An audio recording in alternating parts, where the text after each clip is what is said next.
People don't talk enough about how good this melon flan is. No oven, no sugar. What more could you want?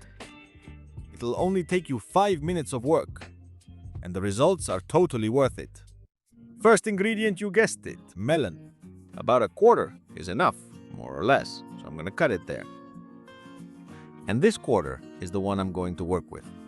I've removed the seeds, and now with this, which is a melon baller, I'm scooping it out. These cute little melon balls. The truth is, it's addictive. Once you start scooping out little melon balls, you can't stop. It's super easy because the flesh of the melon is soft. And these melon balls are going to make your dish look amazing in the end. So now you know. You can't? So just cut a little square for the final presentation. And that's it. Don't make things complicated. This has to be super easy, as always. All right, I'll leave them here. Let's continue. We're going to separate the rest of the melon from its rind, like this, in small pieces, so we don't waste anything at all. Be careful with the knives. They're dangerous. And little by little, you separate the flesh of the melon from the rind. Rind, since it's not a shell, anyone know? Tell me in the comments. Shells are for nuts and similar things.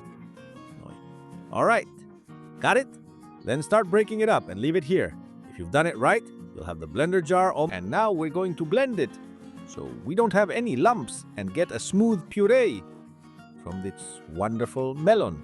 I've chosen a sweet melon, so the flan will turn out super sweet. If it's not that sweet, then you'll have to add a little more sweetener.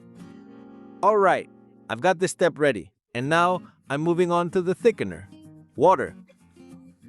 And here we're gonna add 4 sheets of gelatin, and we're gonna wait for them to hydrate. It'll take about 4 minutes, not a second more. We're going to give our flan some body. And what would a flan be without milk? With 150 milliliters of milk. That's enough. Pour it into a saucepan and put it on the stove. Let it cool down. As soon as the milk is lukewarm like this, leave it there and add our gelatin, which is already hydrated. No water, just the hydrated gelatin by itself. We pour it in, and with 2 back and forth movements of the spoon, you'll see that it's already dissolved. So now our gelatin is well dissolved in the milk. We're going to a large bowl where the magic happens.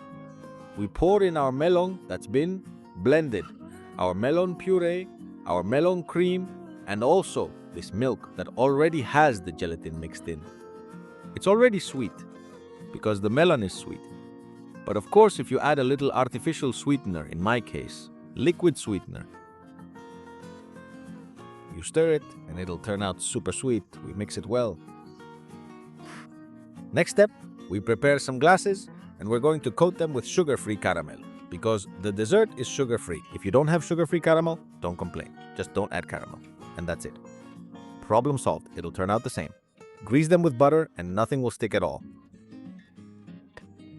We pour our mixture into the glasses we've prepared.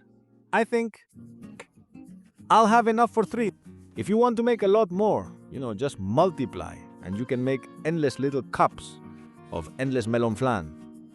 There you go. Now for the final touch, some of these Crispies. What do you call them? At my house, we call them Crispies. And the chocolate ones are Choco Crispies, about 3 spoonfuls in each one.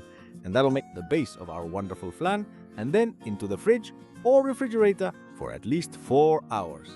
After that, here's the dessert. You'll see how well it comes out of the mold.